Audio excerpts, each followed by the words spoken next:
Hello, everyone, and welcome to Full-on, your Fulham football podcast. I'm your host, Ash Woolford. Joining me this week as we review Monday night's amazing home win is the full gang. So, Mozza, how you doing? I'm all right. No. Ecstatic phrase. I'm good. I'm good. There you go. Drew, how you doing, buddy? Yeah, a lot better now. For about 90 minutes last night, I wasn't great. AJ, how you doing, mate? Overjoyed. 7 minutes of bliss. Obviously, we made it very clear in our preview of the game that this isn't our big derby; it's their big derby. But I'm not gonna lie, I celebrated last night's game a lot harder than I imagine I probably would do. Probably something to do with the 2 goals in injury time. I think I broke on my toe, so that's an added bonus for me. A reminder that I shouldn't probably go so mental. But overall, I think this is going to be a pretty positive show, and we'll get straight into it. AJ, we'll start with you, mate. Same as we always ask every single week. Looking at that starting 11 last night, obviously the 2 changes were made. One we were pretty certain on with Anderson coming back in, and the other one we said that we were all quite hopeful would happen. That was Nelson would get a start. How did you feel about it? How do you think it worked? Yeah, I mean, it was a surprise, as you said, but a positive one. Nelson did extremely well for his time on the pitch. Don't let Arsenal fans hear me say that because they won't shut up about it. But he did well for his time on the pitch. But yeah, I was a little bit surprised to see Adama dropped. I guess it's starting to show that you really can't do the full 90 minutes. And if he's going to give us 30 minutes, it seems that they're a lot more beneficial towards the end of the game. Yeah, I was going to ask you about that specifically because you did mention something about it in our chat when we were talking pre-game about Adama. Do you think that's likely to be the case for him, that he's more useful at the end of a game rather than the beginning of a game, or do you think it depends on the opposition? I think it will depend on his improved levels of fitness and his development under Marco Silva, frankly. It's still very early in his career for him under Marco Silva, despite the fact they've been together over a year because of his very lengthy injury. So if Marco can get him all guns blazing for 90 minutes, we could be looking at something ridiculous from him, even if he retains the same end product as he does now, because you can't necessarily teach that, as Drew has said many times. But yeah, it's one of those things. If he's going to be a 30-minute player, we might end up seeing more of him off the bench. If he gets turned into a 90-minute player, he's going to be something to be reckoned with. So either way, positive stuff. Yeah, well, let's look into the first half of the game. I think I've got to be very careful about the way we break this game down because we do want to be very positive about Fulham. We're all over the moon about the result last night. But I think the first 35 minutes of the game can really sum up how some of our season has gone so far.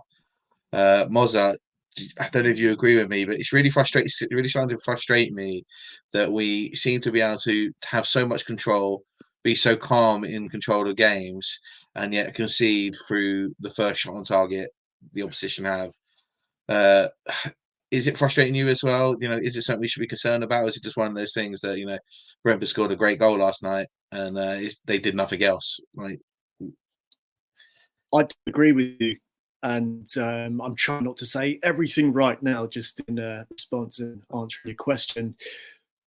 However, it would be remiss of me to just bask in the glory of the win because of what happened right at the end. But up until that point, I had issues with our style of play. Moreover, like the lack of end product. And there were so many times I felt there weren't many runs with the ball into the box and a lot of sort of fannying around outside or on the edge of the 18-yard box. And I didn't understand why that was Silva's tactic to do so. I mean, that's open for discussion with you guys if you can educate me. But yeah, you look at our possession and the shots on target we had, it just wasn't really a finish for me. And I felt that Brentford goal come in because I thought it was just going to be another masterclass of us being the better side, only to be tucked up by a jammy goal. So I won't lie, I am concerned for that style of play for the rest of the season.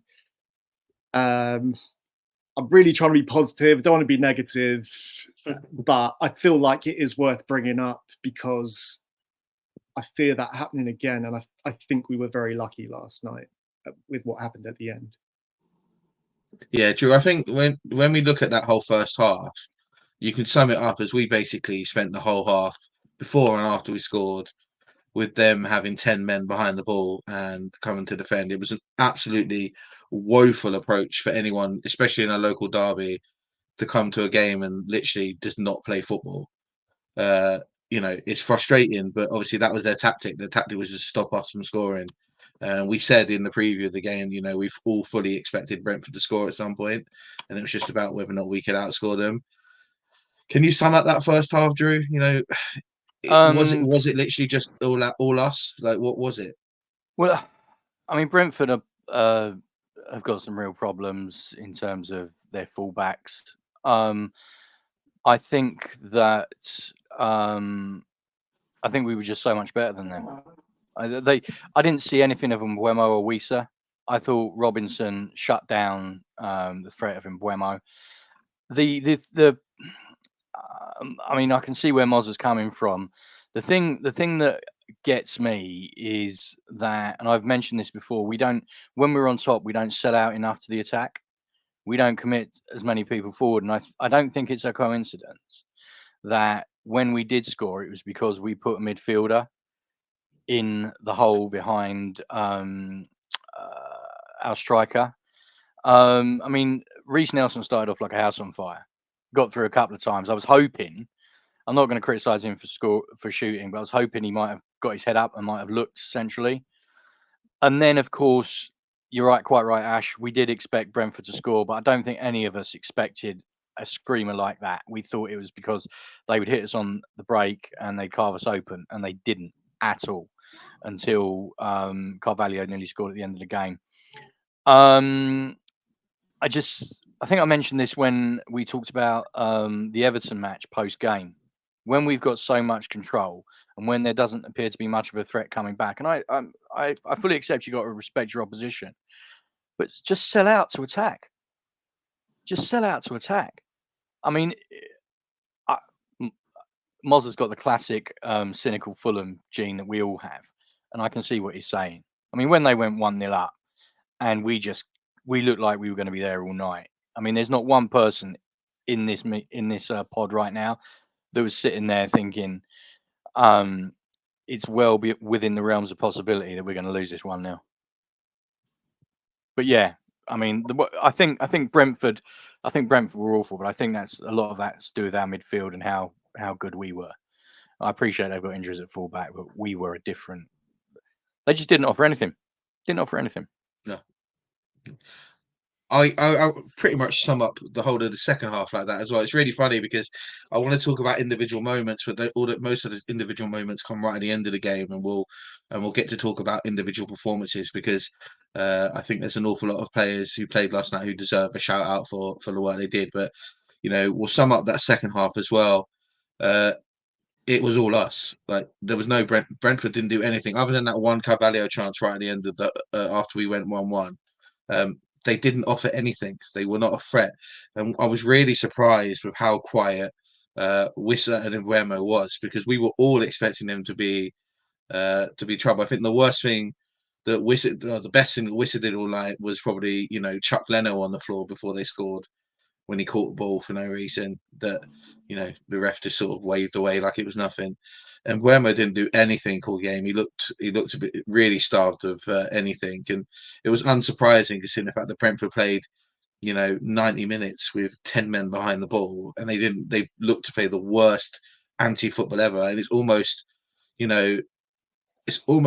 unheard of that you would do that, especially in a local derby, especially when you're a team that hasn't kept a clean sheet all season and you know, everyone knows your biggest like up point is the fact that you're a good attacking team. AJ, before we talk about, you know, those mad final 8 to 9 minutes of the game, uh, how do you sum up that second half, really, other than, you know, it's an absolute barrage by us? But what would you say was our problem? What would you say, you know, you would do differently if you could? Like, I don't even know how to explain it myself, to be fair. Well, Drew's already hit the nail on the head. We don't commit enough numbers forward. There's a lot of prime examples of that throughout the game, actually, most of them coming in that first half when either Reece Nelson or Emil Smith Rowe had broke the line and managed to get in behind. What we found after that point was that there was no players bombing into the box to support them. Granted, in both of those occasions, the players went for shots, but if there were more bodies available in the box, might they not have? It's a very open question that we could ask. A good example of that, and as you said, Brentford didn't get many chances, but one of the chances they did get saw them break into the box, and Kenny Tete had a sliding interception, saw it go out for a corner. During that interception, if you look when the ball was played, they had 5 players breaking their back to get into the box and get ahead of the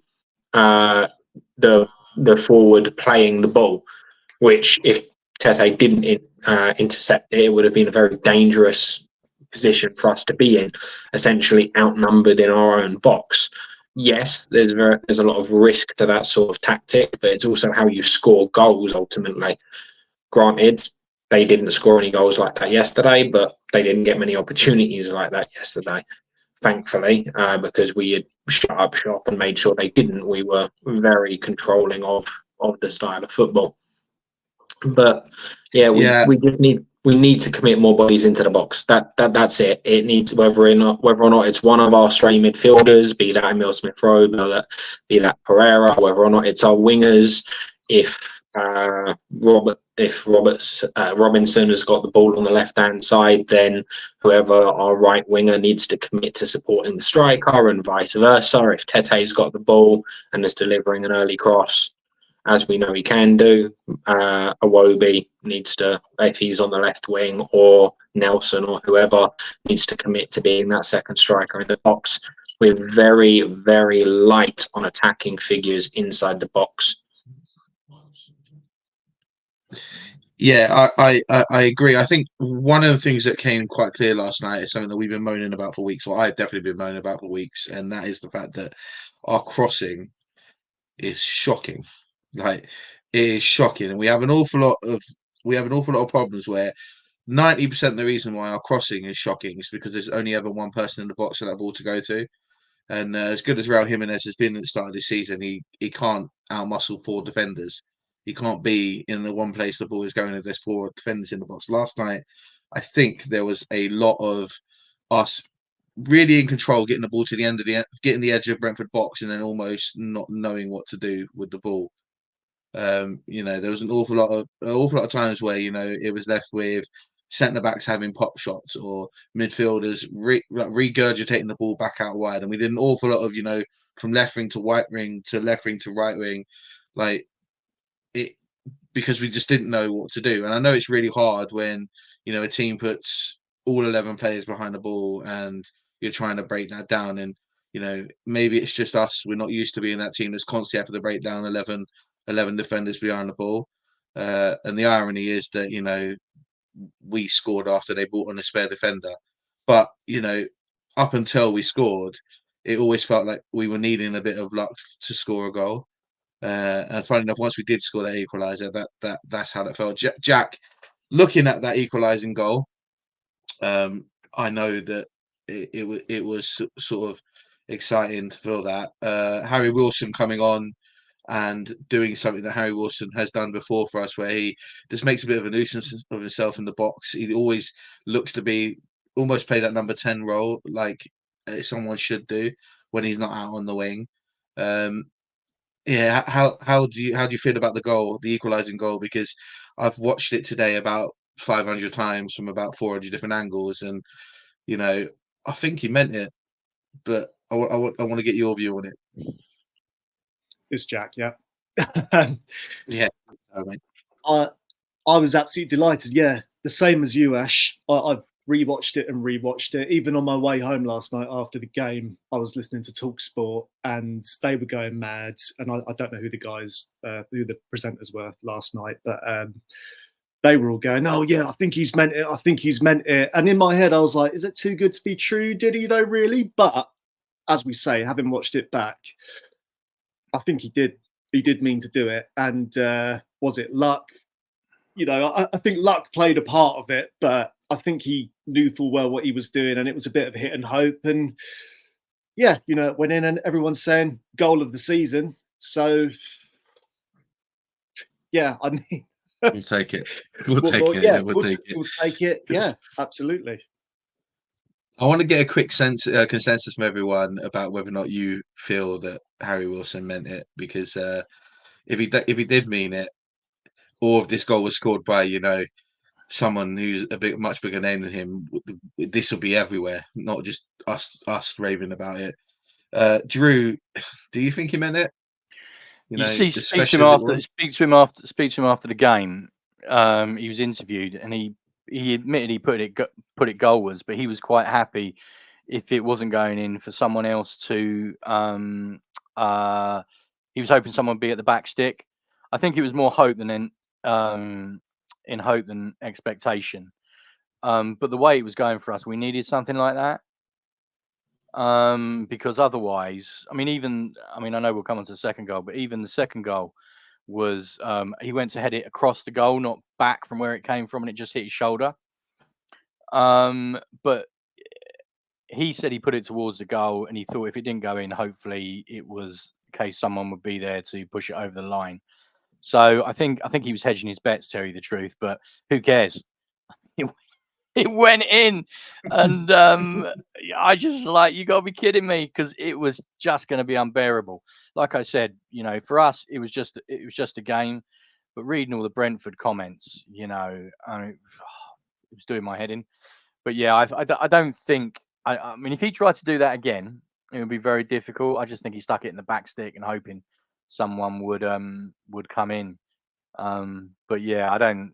Yeah, it's more hope than expectation, I think. And AJ, what about yourself? Do you feel it was meant, or you know, you don't care? Yeah, I mean, I also watched the interview, and he was very honest about he was just trying to sort of get it back across the box, or at least make good contact onto it and put it back into a dangerous position. When he said that he was elated when he turned and saw it go into the goal. So with that in mind, I think he's meant to make contact with it, which is the right thing to do. He's obviously tried to put it back into a dangerous area, be that the goal or to create an assist. But I don't think he's necessarily meant to shoot on target there, personally. But I will absolutely take it every single day of the week. And if you scored it in five-a-side, I don't think you'd be claiming you didn't mean it. Yeah, I think one thing is for sure, the picture of Flecken basically on his hands and knees, looking heads up to the sky because it's beat him. It's probably up there with one of my favourite images I've seen in a long time for a goalkeeper who's just conceded the goal, because you can tell that, you know, even though he had a good game, he just got beaten by something that was absolutely special. And then obviously we'll go into, before we talk about the winner, there is one major incident that happens in between the equaliser and the winner, and that is quite simply one of the best saves I've seen Bert Leno make. Brentford cut down the wing. I think Robertson sort of outpaced a little bit, probably unsurprisingly the amount he was committing to go forward. Ball comes across to Carvalho, who has a quick pop shot and probably one of the best reflex saves I've ever seen a goalkeeper make. He then obviously tries to put the ball back across. It's defended out, and then Sander Berg with one of the best "I'm going to throw my body in front of this ball" clearances I've seen in a very long time. That obviously leads to us not going 2-1 down, because it very, very easily could have been. Drew, you probably would have had a better view of it than I did on by watching it on TV. I did, Ash, and you're missing a huge part of that passage of play. Please break down, because there's a lot of missing moments from the end of that game. Last night. You're quite right. The save from Leno was fantastic, but the first person on the scene was Timmy Chestnuts, who put his foot right in, and that broke the ball out to their attacker, and that's when Sander Berge came in with that cracking block. But it was a combination of Tim and Sander that saved us there. I mean, obviously, Bert Leno was the first line of defence, but Timmy Chestnuts, I mean, full respect to him. I mean, he's not the biggest in the world, but he put his foot in there knowing he's probably going to get smashed. And obviously then Sander came in with the heroic block. But that was, it was good to see that they were there to support each other, and it underpinned the resilience of the team, because it was essentially, Ash, and you've already covered this, I appreciate, but it was essentially just attack versus defense. And it's very easy. They say you're most vulnerable when you've just scored, and it would have just been the ultimate Fulham for Carvalho to break and score. Reading the Brentford boards, they're not sure about Carvalho at all, because they don't know where his best position is. I mean, we know where it is. He's playing in the number 10 role behind the forward. But when you saw him break through, because he's scored goals like that at the Cottage before, but it was fantastic. I mean, it was complete bravery from first. It was a great save from Leno. Then Tim stuck his foot in, and then Sander came, sliding out to shut down the shot. And at that point, I think and that was quite significant in my view, because it was the only other time, unless you boys can correct me, that I recall, other than the goal where Brentford got through. Because I can't. Hand on heart, I don't recall any other goal mouth scramble in the Fulham box, really. But yeah, it was 3 pieces: 1 great piece of goalkeeping, 2 great pieces of defending. And I think it was it's the sort of thing that gets the crowd on side. Bear in mind, the crowd was already hyper because of the equaliser, but it was a real momentum shift. Because can you imagine how it would have been if they just scored then? It would have been so deflating, and the sense of injustice would have been huge. But full credit to the team, especially those 3 players, because they really stuck themselves in the firing line then. And I got total respect for them. And I appreciate people say, well, Sander Berge is so big and he makes him, he benefits from being 6'4", but he still got out quick, and he shut down that space. Yeah. How many times have we seen balls come back from the goalkeeper, and players have just stood watching? I mean, arguably, it's one of the reasons that Ryan Sessegnon was able to score quite a few of his goals, because he's got a natural sense of following in balls like that. But no, I thought that was heroic, and both of them, well, all 3 of them, Bernd, Tim, and Sander. I mean, that was. Obviously, I'm not saying it won us the game, but if they weren't there, it could have. I mean, with this whole, we would have lost. We would have lost. We would have lost. Yeah. So, I mean, I think it was as massive as anything in the game, quite frankly. Yeah, and then obviously, they don't really do much from the corner. It's pretty easily dealt with defensively.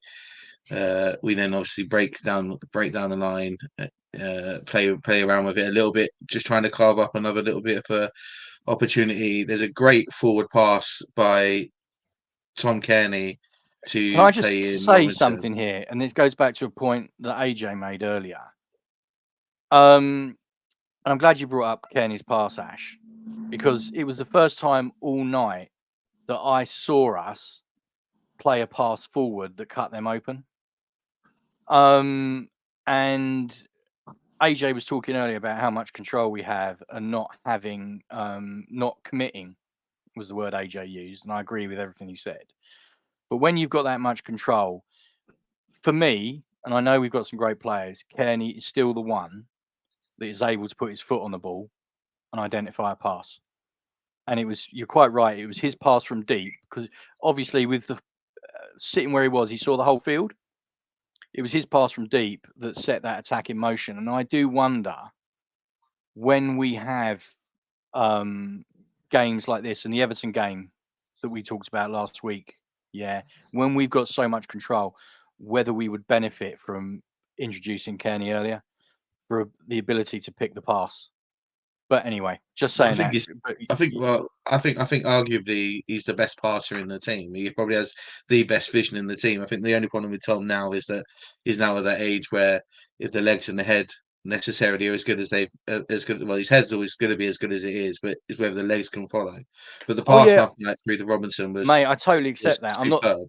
I'm not saying that he should start at Palace. But what I'm saying is, if we're in a situation like AJ was talking about, where we got control, but we don't seem to be committing, I'm just wondering, whether he'd give us a dimension. Especially, I mean, like you've already said, I mean, Brentford, I mean, they were playing 10, 11 men behind the ball. And in a situation like that, your ability to pick a pass, in my humble view, becomes so much more important. Because I'm, like you said, Ash, I don't know who else in our team is going to do that. Sit deep and be able to just thread the ball through. I unless any of you can think of someone, I just don't know. I don't know. No, I think you're right. I think in games where you need a bit of control and a bit of somebody who can sort of be a little bit of impetus when it comes to with passing range, he's a perfect sub to have on the bench. And as last night proved, and we'll look at the winning goal now. Obviously, the pass through to Robinson is absolutely fantastic.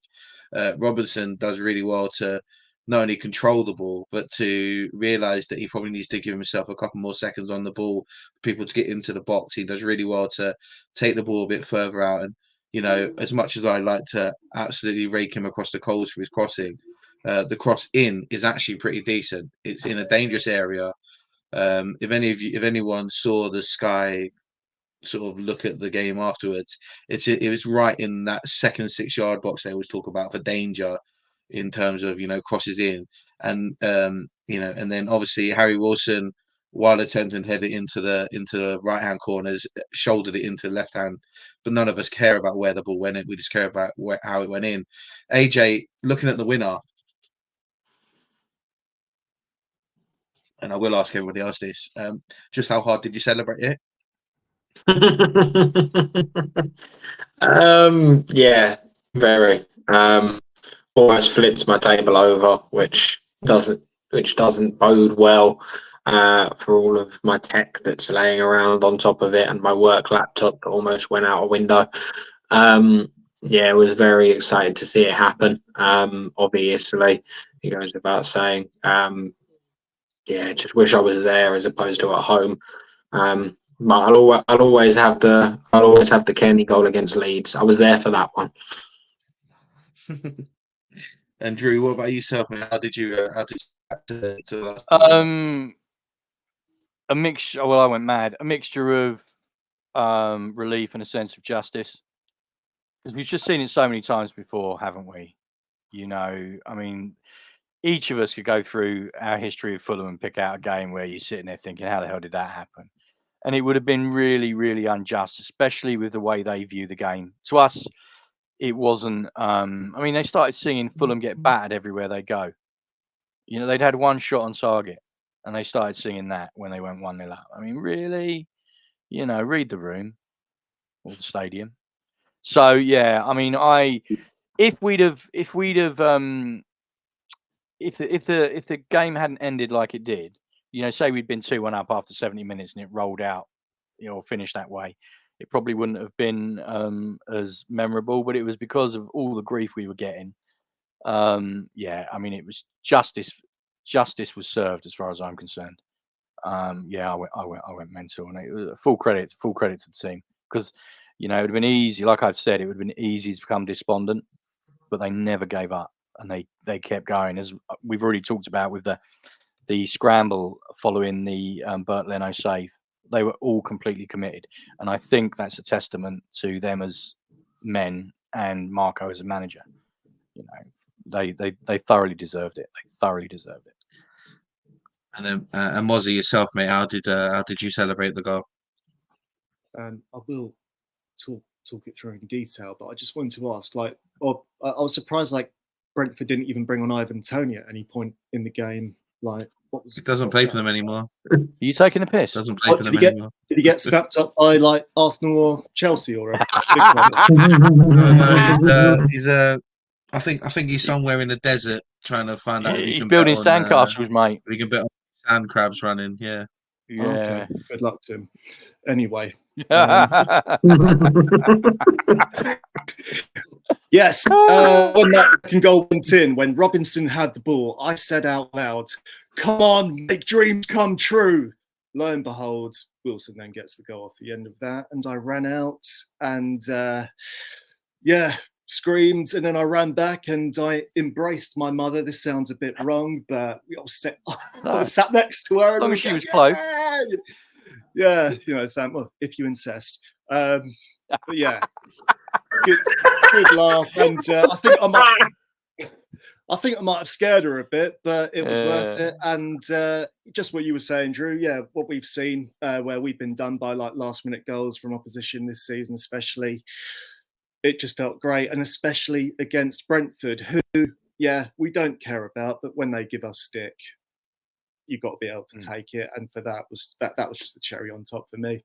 Well, I said it in the preview to the game that for me, it's not about the 3 points; it's about shutting their fans up. And I think that we might have a quiet couple of weeks of them talking now because, you know, I think they're all quite despondent after the game last night, and rightly so. They should be. They should be embarrassed about the way that they played their game. And as much as we sat there giving credit to Thomas Frank and the job he'd done at Brentford before the game, I thought they were woeful last night. I thought they set up woefully. I thought they come to play anti-football.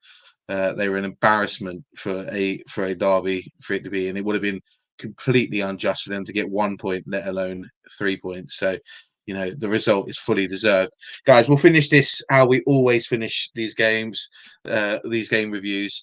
Going to go around. I want honourable mentions and a man of a match from everyone. And then we together collectively will give someone a man of the match. But again, I think we might know who's going to get man of the match after last night's result. Mozza, we'll start with you, mate. Give us an honourable mention and a man of the match for last night's game. Honourable mention for me was Kenny Tete. I thought he was superb. I thought all our back four was superb last night, actually. But for me, he really held up the game. I was a bit gutted when he came off, but obviously turned out to be the right decision. And to be boring, man of the match or man of the 10 or 15 minutes he was on is Mr. Harry Wilson. And yourself, Drew, honourable mention, man of the match. I mean, we got to give it to Wilson for the man of 7 minutes. He did what AJ had talked about. He got into the box to support the forwards. Yeah, we've been crying about it, or we've been crying, hoping someone would do it. Honourable mention, well, there's a couple. I thought Reece Nelson started off like a house on fire. But Ash, you talked about Mbeumo and how quiet he was. But I think we have to give a massive shout out to Robinson, because Mbeumo is quick and powerful, but athletically, and we've said this about Robinson, in terms of being a natural athlete, an explosive player. I mean, I know AJ's comments about Traore, and AJ's right. I mean, Traore is just ridiculously fast, but I thought Robinson definitely, especially for setting up the second goal, but he basically shut Mbeumo out. But yeah, it's got to be Wilson, and I'm really pleased for him. Because he showed his value last night. So yeah. And AJ, what about yourself? My honourable mention is the Brentford player that decided to hoof the ball as far as he can into the air just before we retrieved it back and gave it to Thomas Kearney, because frankly, what on earth was he thinking? He had complete control and could have played it into the corner, but just thought, I'm a boot this. And because it didn't end up anywhere near our sort of box, it meant that it gave us enough time to actually break and not have the referee think that the game was over. And he's my honourable mention. My man of the match is between two. It's between our midfield maestro, or it's between Harry Wilson. Which midfield maestro, mate? That would be. Why am I forgetting his name? I don't know why I'm forgetting his name. Berger. Fiesta, Burger. Sander Oh, Berger. that's a good shout. Yeah, That's a really good shout. That is.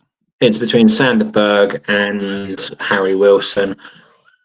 I mean, I don't get a lot of plaudits for my 7-minute performances, but they're never normally as good as Harry Wilson's are. So it's a tough one. Nah, I've got to give it to Harry Boy, don't I? Okay, I think for me, I can sit there and name almost anybody who wore a white shirt last night and say that they're an honourable mention. They were all really, really good. Barring that last little bit of impetus that we've been moaning about.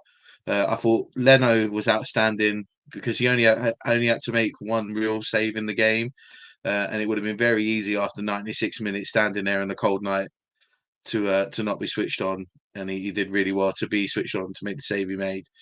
The other honourable mention, is Anthony Robinson. I said before the game he was my player to look out for. I thought he was absolutely outstanding at keeping Mbeumo quiet. And yes, he put the cross in that Robinson scored from, but I've been saying it for ages. He's probably one of the best left backs in the league defensively, and I think last night he proved it because he kept two strikers who are usually really on it exceptionally quiet. And I know that Brentford didn't do much in terms of trying to actually attack, but he was outstanding and he fully deserves it. I'm in a pretty similar boat to you, AJ, in terms of trying to pick a man the match. For me, I'm actually going to pick Sanderberg. I thought he was outstanding the whole game. I thought he controlled the midfield really, really well. His passing was really good. When he was needed in defence, he was there. He was all over the park, but in the best way possible. And for someone that we've been worried about for the last couple of weeks, because he's put in a couple of, a little bit of performances here where he's not been great the whole 90 minutes, but he's shown impotence. I thought he was superb the whole 90 minutes last night. As much as I'd like to give it to Harry Wilson myself because he come on and scored the 2 goals, I think that, without Sander being as good as he was last night, that game wouldn't have been as easy attackingly as we found it. So I would give it to him. But obviously, as collectively, we'll give it to Harry Wilson. Happily give it to Harry Wilson because he's magic, and in the words of Gentleman Jim, you've seen it play. Now you can go home. So no, that is it. You can go home. Simple as that. Lads, thank you very much for joining me. We'll be back on Friday with our Palace preview with a special guest we will be announcing on Thursday. So look out for that. Hopefully we will see all of you there. Please like and subscribe to the show. Share it with all your Fulham mates. Let's get everyone commenting on this show. This one, let us know your favourite moment from the game on Monday night. And if any of you have got any injuries like my potential broken toe. But other than that, we'll move on. We'll see you at Palace on Saturday. Come on, you Whites.